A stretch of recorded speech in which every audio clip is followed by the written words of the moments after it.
Welcome back to this course on structure, stereochemistry and reactivity of organic molecules and intermediates, a problem solving approach.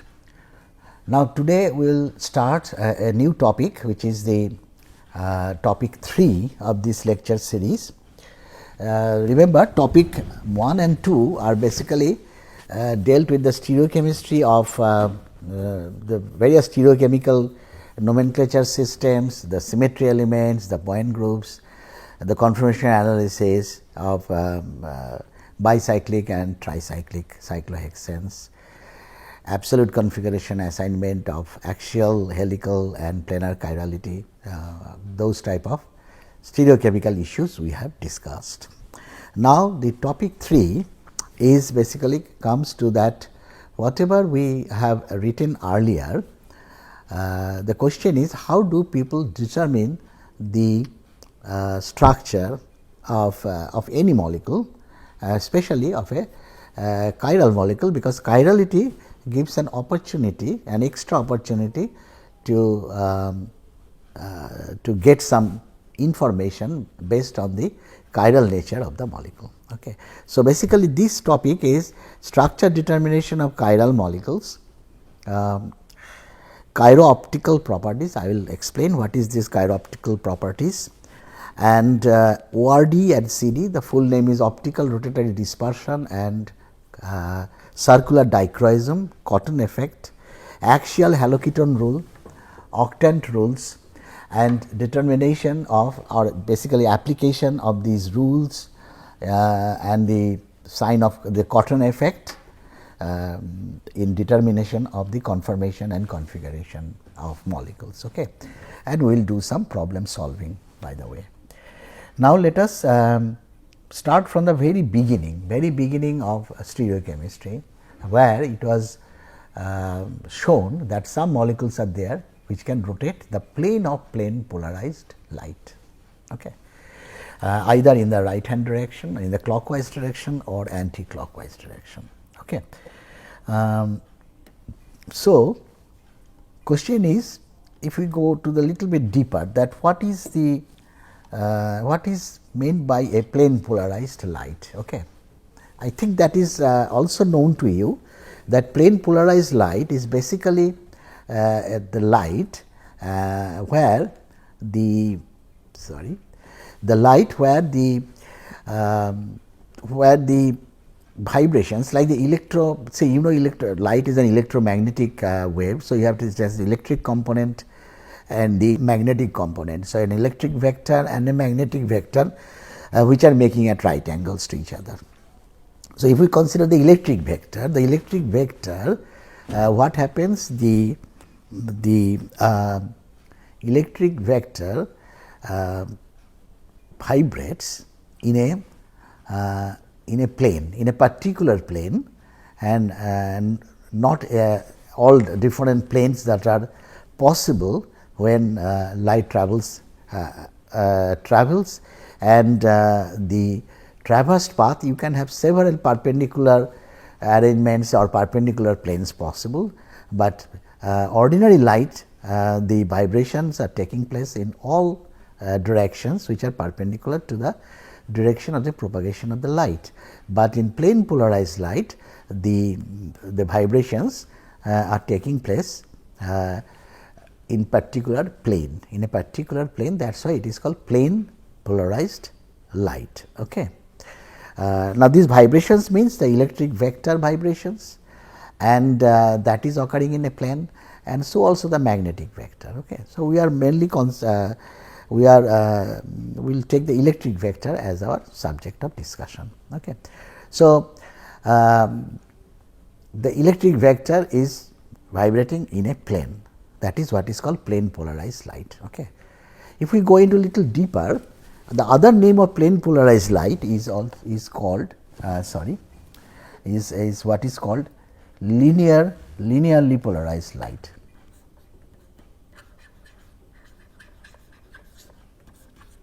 It's same as polarized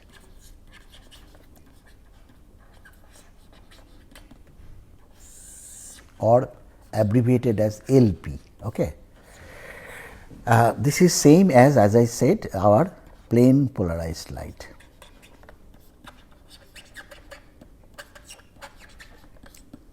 Okay. And the plane where the vibrations are taking place, by the way, is what is called the but this is plane of polarization,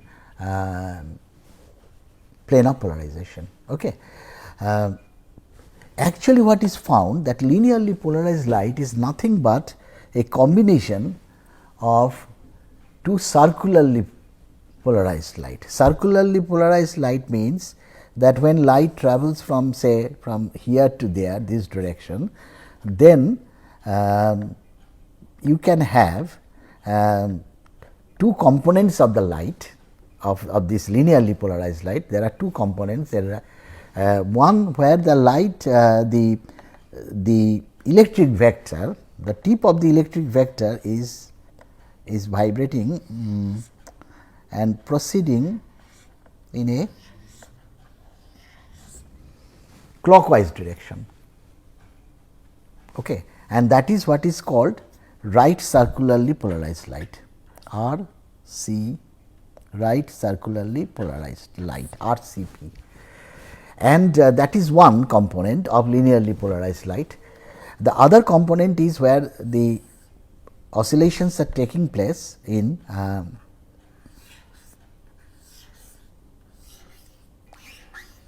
anti-clockwise manner. Okay. So, that is the left circularly polarized light. So, this is the combination of these two actually makes a plane polarized light. Remember, I have drawn it in separate lines, but actually they are superimposed on each other. Okay. So, if we now observe from this direction and take a projection, that as light proceeds. So, basically what I am saying, the light, one light is proceeding like this. This is what is the right handed helical path. Okay. And so, this is what is called right circularly polarized light, and the other one is going in this direction. So, this is the left circularly polarized light. Now, if we take a projection of this, a projection view from this direction, from this side, then what will happen, that this will look like that basically the light is the projection will look like a circle. Okay. In this circle, one component, that means the right circularly polarized light is going in this direction and the left circularly polarized light is moving in this direction. So, it is progressing as the light passes, constantly moving, and but the projection looks like a circle. Okay. So, suppose this is the right circularly polarized light that is moving in this direction, and this is the left circularly polarized light. Okay. So, now both has if they don't have, if they start from the same phase, if they have the same phase, that means they start at the same point. So, if this is the vector, if this is the vector of the right circularly polarized light, the left circularly polarized light would also have the same amplitude of the light. That means the same size of the vector size will be the same. Okay. So, when they are actually starting from here and then diverging out, one goes in this direction and other component goes in the other direction. Before that, at the starting point, the two vectors are basically aligned to each other. So, the resultant will be a bigger vector. Okay. So, this is the amplitude you have started at the starting point. Then as they fan out, as they took the diverse directions. So, what will happen after some point of time, see this vector will be somewhere here and the vector for the left circularly polarized will be at this point. Okay. And then the resultant will be something, resultant will be something like this. The resultant will take place in the same plane like the earlier vector, but what will happen when they started, but the amplitude now is less. Okay. And as when they are in this at this junction, that means after 90 degree, when they cross 90 degree, not cross, just at the 90 degree stage, what will happen? This vector will be pointing towards this direction and the other vector pointing towards the other direction. So, they cancel out each other. So, at this point there is this electric vector amplitude that was highest at the starting point, then it decreased, and when they have moved by 90 degree. So, they will cancel each other. So, the amplitude is 0. That means, your vibration is basically what you started with a high amplitude, then the amplitude is decreasing and finally get to 0. And then again when they come at this point, suppose they cross the 90 degree, suppose 120 degree. So, then you have again a resultant which is exactly in the opposite direction to the earlier one, and you have this is the your amplitude of the resulting, only the direction is reversed now, the direction of the vector is reversed now. So, when they are they have moved by 180 degree. So, then they will add up to each other and they will have the same amplitude like the original starting point, only the direction is basically just reversed. Okay. So, basically now you are having a vibration that is initially you started here, that is going down as the light proceeds, then it goes in the opposite, becomes 0, then again increased in the opposite direction and become the same amplitude as your starting point, and then again after this it starts decreasing, it goes in the it decreases, again reaches 0 and goes in the same direction where it started. So, basically your vibrations are taking place in the same plane. If you look at this, the amplitude is basically just it started from a peak, that is the crest, and then it goes down and reaches the trough and then again comes back, becomes 0 and then goes to the highest point. So, that is what is going on as the light travels. Okay. So, that means all the vibrations are taking place in the same plane. So, that is what is the status of a linearly polarized light. So, again I repeat, a linearly polarized light is nothing but a combination of right circularly polarized light to circularly polarized light, and one is right circularly polarized, one is right circularly polarized and the other is left circularly polarized. Let me erase this and I will read what is written in that slide. Okay. Yes. So, it is said here that when a plane polarized light, which is also called a linearly polarized or LP, and it is a monochromatic, so same wavelength, passes through a disymmetric medium. Okay. So, they have straight gone to the disymmetric medium, that means a chiral medium.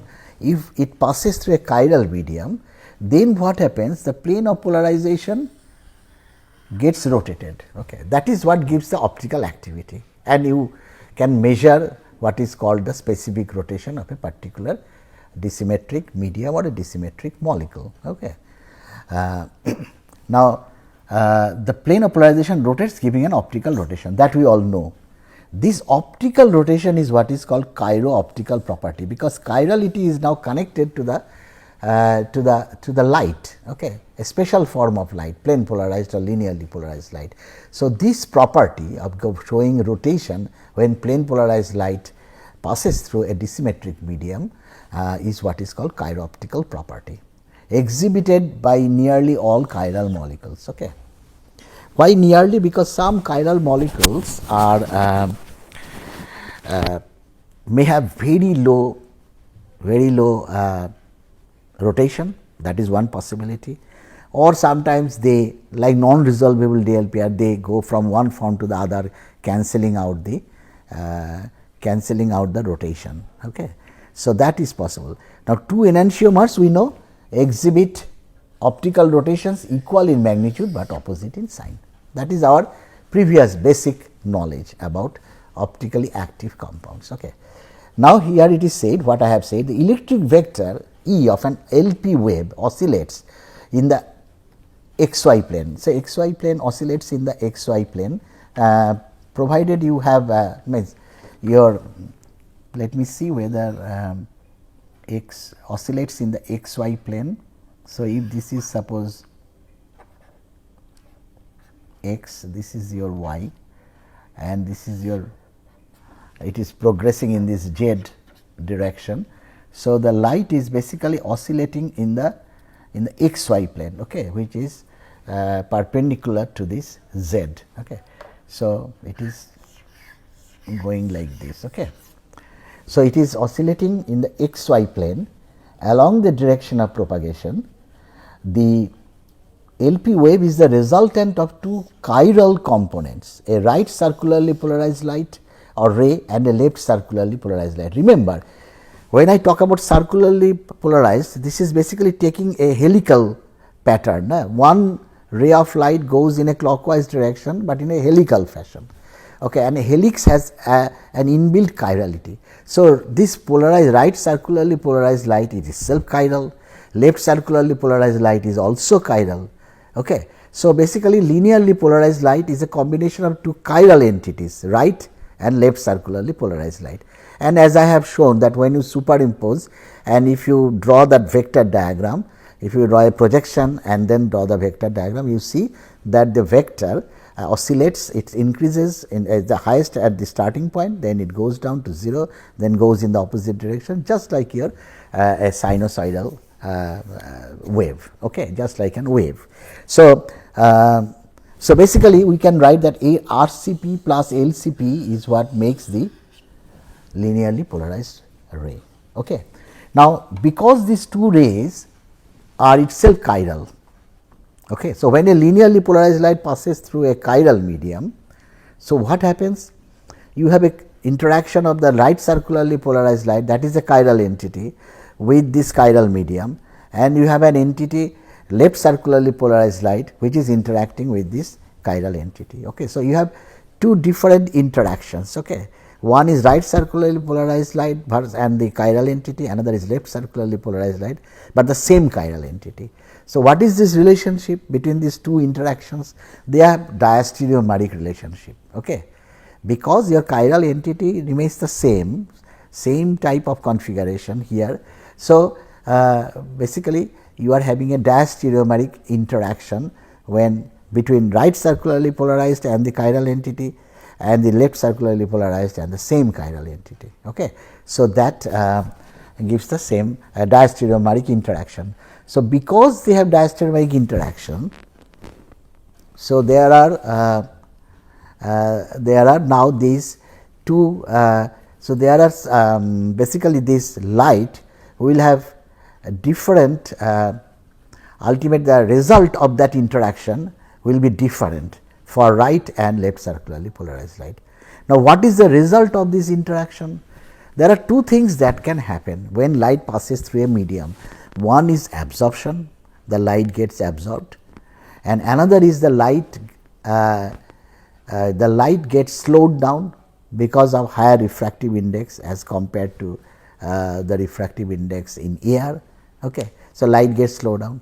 So, basically what happens that either there are two kinds of results you can expect, that the slowing down of the velocity of the light, that means reducing the velocity of right circularly polarized light or the left circularly polarized light, the amount of reduction of velocity will be different, because it is a diastereomeric relationship. And also you can say the absorption, the amount of absorption of left circularly polarized light and the right circularly polarized light will also be different. So, these are the two possibilities, and that is exactly what happens. The first one, when refractive index, which actually controls the velocity. No? So, the refractive index of the for the two rays of light when passing through a chiral medium will be different. Okay. So, one will be higher than the other, and that means one ray of light travels faster than the other one. This is what is the phenomena is called this birefringence, circular birefringence. It is written here. This is what is called circular birefringence. I read it here. When linearly polarized light, okay, first is important, these rays make diastereomeric relationship with the two enantiomers that and interact differently. When the linearly polarized light is passed through a non-racemic sample of a chiral or disymmetric compound or medium, the velocities of LCP and RCP rays become different. The two circularly polarized rays will have different refractive indices that I was mentioning. Okay. NL for the left circularly polarized light and NR for the right circularly polarized light. These are the two refractive indices. Okay. This is what is known as, that means this difference in the refractive index for the two kinds of rays, namely right and left circularly polarized light, is what is called circular birefringence. Okay. And so, if NL, refractive index of left is greater than refractive index of the right, then we know that as refractive index increases, the velocity decreases. So, here the velocity of right circularly polarized light will be more than the left. Okay. And it is vice versa, if NL less than NR, then VL will be greater than VR. Okay. So, I will show you, because of these difference in velocities, the plane of polarization, remember you started with a linearly polarized light, which are the vibrations taking place, the oscillations taking place in a particular plane. So, when there is this differential velocity of the two components, then the plane of polarization actually tilts one way or the other, either to the right side or to the left side. Okay. That gives actually something, some compounds dextrorotatory, some compounds levorotatory. Okay. So, it is all written here that the plane of polarization will rotate now to the right if the velocity of the right circularly polarized light is more, and it will rotate to the left if the velocity of the left circularly polarized light is more than the right. Okay. So, the compound is said to be dextrorotatory when VR is greater than VL, and when the opposite VL is greater than VR, the observed rotation will be on the left side. So, that will be called levorotatory. So, this is what is the all about what is the linearly polarized light and what it is composed of, and then what happens when it travels to a chiral medium. Now, remember, when you have an achiral medium, the interaction is basically enantiomeric interaction with the symmetric medium. So, your absorption will be same, amount of absorption for the two kinds of rays will be same, the refractive index will also be same. So, there is no question of rotation, or there is no question of differential absorption. Okay. And this phenomena is called circular birefringence, that means the difference in refractive index, but I told you that the other thing that can happen is difference in absorption, extent of absorption, that is what is called circular dichroism. So, there are two kinds of effects that can happen, one is circular birefringence, that is different refractive index, and another is circular dichroism, that means differential absorption of the two kinds for the two kinds of rays. Okay. I think this I have already shown you that this left and right circularly polarized light. Let us consider and this is how does it look, this circularly polarized light. This is a one type of circularly polarized light. This is how the vibrations are taking place, the oscillations are taking place. Okay. And let us see what happens when it passes through the vector diagram. We will try to draw the vector diagram, that how this rotation is coming into picture. So, what happens that if it is so initially you draw that projection which looks like a circle. So, your right circularly polarized light is moving in this direction, this is the left circularly polarized light. In a symmetric medium, the two components are moving with the same speed or same velocity. Okay.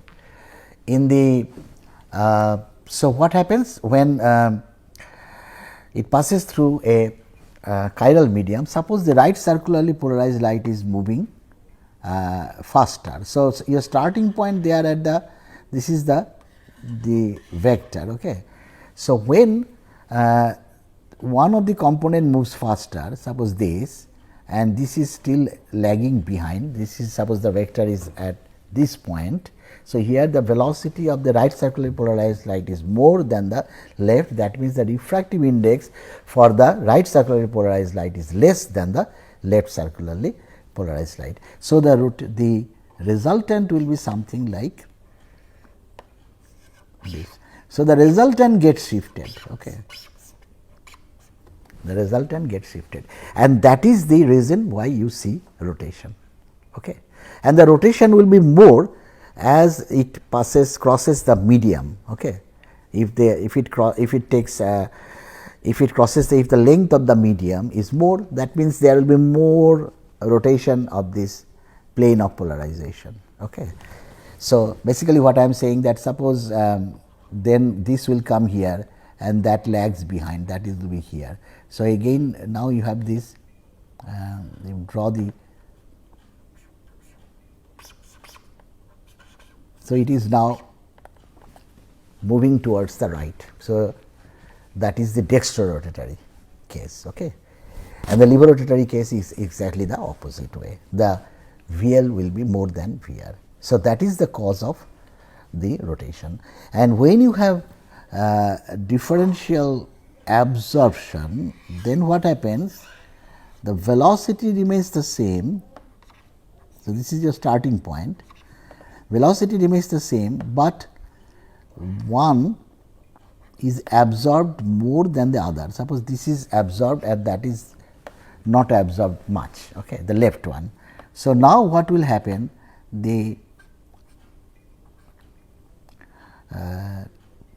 Now you have your resultant will be something like this. Okay. And the resultant will slowly, if it moves now here and this moves up to this point. So, the resultant will be something like, it will not be 0, but it will be, so the resultant point, I am just putting the points, the dots as the value of the resultant. So, the resultant is like this, it was the original point, then the resultant is moving like this. Okay.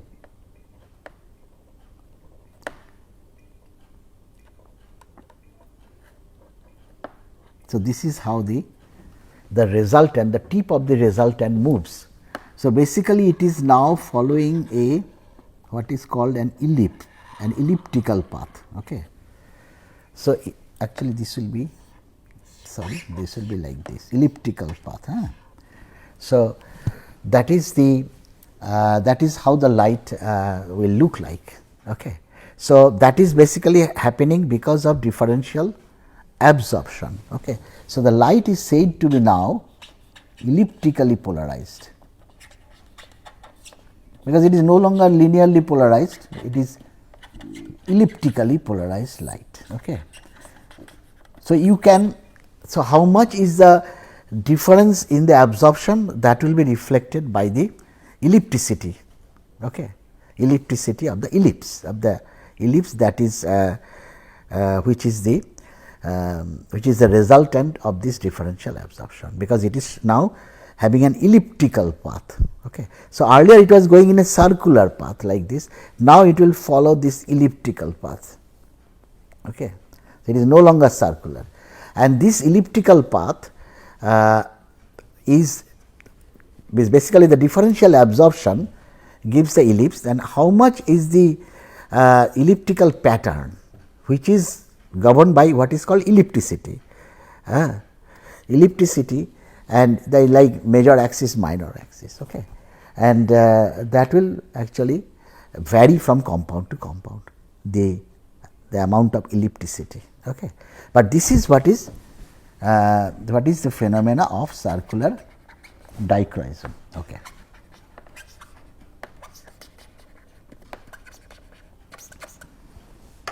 Okay. So, what we have learned so far? We have learned what is linearly polarized, what is right circularly polarized, what is left circularly polarized, then what is circular birefringence,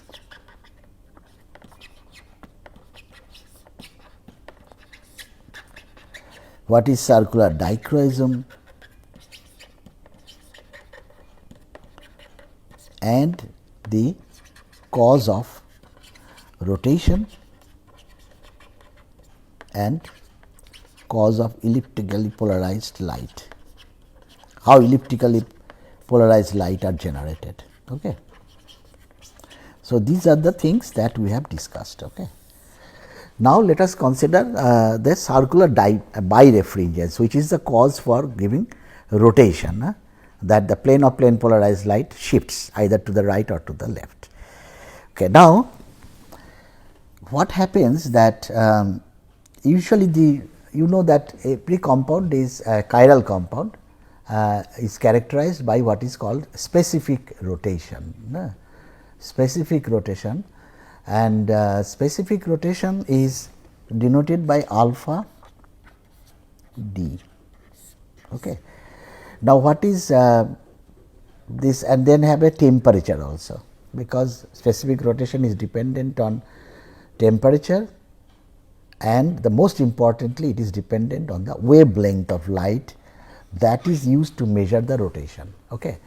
Now, this d means actually the 589 nanometer, which is also the sodium d light. Okay. 589 nanometer. So, that is our reference, that all rotations are measured against sodium d light, and at that means at 589 nm. However, since it is dependent on the wavelength, so what happens? The question is, what happens if you start decreasing the wavelength? Suppose this is your original starting point, 589 nanometer. Okay. So, something has, suppose this is the 0 rotation and this is the positive side, this is the negative side. Now, some molecules will have positive rotation. Okay. So, now you also that will be on this side. Okay. So, it will generate a curve which will display the variation of rotation against wavelength. Okay. Specific rotation or molar rotation against wavelength, variation of wavelength. Okay. Now, what happens usually if the rotation can increase, okay, like this, the rotation can increase like this, or if it is a levorotatory compound, it can continue to decrease, the magnitude continue to increase, but if we, because it is on the negative side, so it is the we will say that it is further going to the negative side. Okay. So, that means it is decreasing, and so that is usually the case. So, and the other thing that may happen is that some molecules start showing levo-rotation at 589, so against the d light, sodium d light, but then it can increase and become dextrorotatory at lower wavelength. That is interesting. No? If somebody asks you that can a levorotatory compound become dextrorotatory, the answer is possible if you measure the rotation at another wavelength. Okay.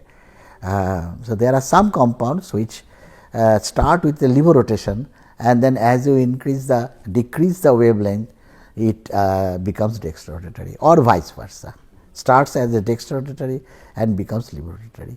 So, our dextro and levo is always, remember this, the reference is the sodium d light. Okay. And so, that is our basis for describing some molecule as dextro and levo. So, this is what happens. No? The rotation versus wavelength gives like this type of graph. Okay. This is what is, this variation is what is called optical rotatory dispersion.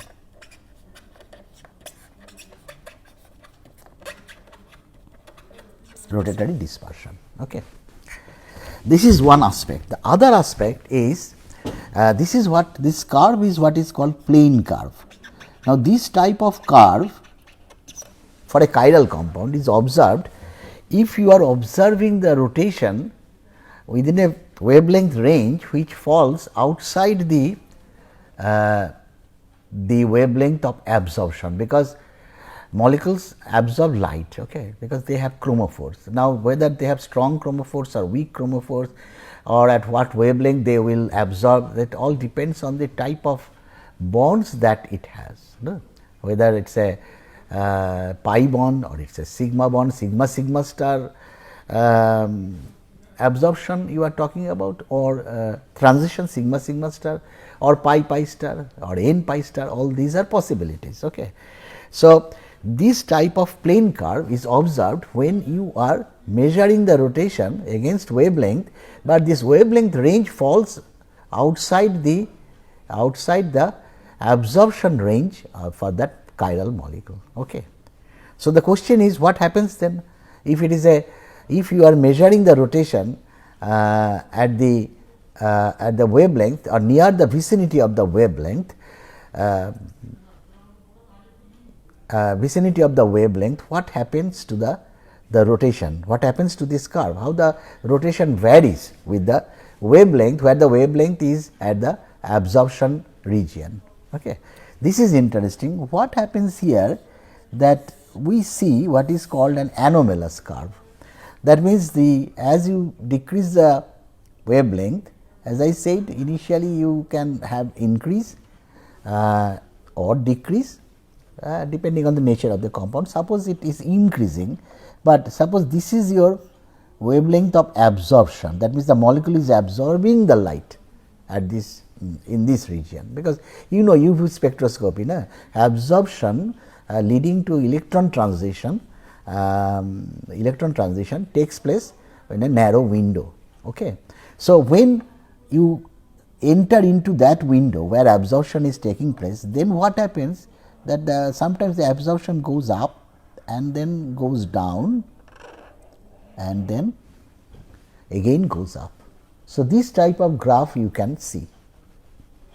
That means, what is happening, that for some chiral compounds, as you are measuring the rotation near the or within the vicinity of the absorption window, then or within the absorption window, not vicinity, within the absorption window, then what happens, you get what is called an anomalous curve. Anomalous curve is basically that the rotation increases, reaches a maximum value and then goes down, and this is exactly where the rotation is 0. That means, both the refractive indices becomes equal at that point, right, for the left and right circularly polarized light, and then it goes down and reaches a minima and then again goes up. This is one type of scenario. The other type of scenario is basically could be that you can have first a minima, then a maxima, and then it again goes down. So, this is a minimum followed by a maximum. In both the cases, you are getting anomalous curve. Okay. For any chiral compound, you will get an anomalous curve in the window where it is absorbing, window of wavelength where it is the molecule is absorbing. Okay. And so, two types of curve you can generate, anomalous curve, that in one possibility is that you first get a maxima followed by a minima, or it is the other way around. Okay. So, this is now this is what is called anomalous behavior, and this is what is called, the molecule is showing what is called the Cotton effect. Okay. Cotton effect is this basically the anomalous curve, but it has been given a sign depending on whether the maxima is followed by a minima or a minima is followed by a maxima. Remember, here we are decreasing the wavelength. Okay. As we decrease the wavelength, if the maxima comes first followed by minima, that is what is called positive Cotton effect, and if it is minima followed by maxima, then that is called a negative Cotton effect. Now, this is very important. This is the phenomena which is also known as optical rotatory dispersion. Optical rotatory dispersion. As I told you, optical rotatory dispersion is basically the variation of the rotation against wavelength. Okay. Now, there are two types of dispersion you can see. One is the occurrence of the plane curve, which takes place outside the window of absorption, and within the window of absorption you get this anomalous curve. Both are optical rotatory dispersion, but when you get the anomalous curve, you have the cotton effect, either positive cotton effect or negative cotton effect. So, the next lecture will start from this cotton effect, and we will discuss how the sign of cotton effect helps one to get to the configuration or conformation of a molecule, of a chiral molecule. Okay. Thank you very much.